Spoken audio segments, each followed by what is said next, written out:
Hey everyone, in today's TikTok video, I'm going to show you how to add voice effects to change your voice on your TikTok video.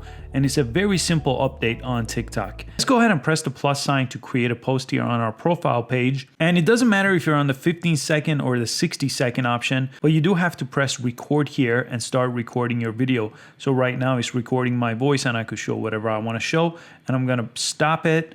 And now I'm going to press the check mark here to go to the next page if I don't want to add anything else here like speed change or filters. And on this next page where the video is playing back, you could go to the voice effects option on the top right.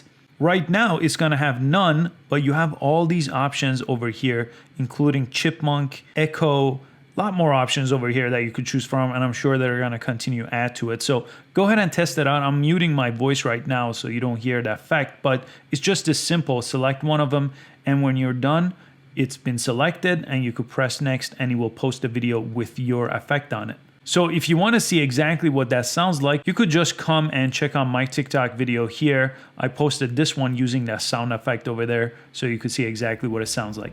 I chose the Chipmunk voice on this video. I hope you found this quick video useful. Please give it a thumbs up and subscribe for easy to follow social media videos just like this one, and I'll catch you next time. Thanks for watching.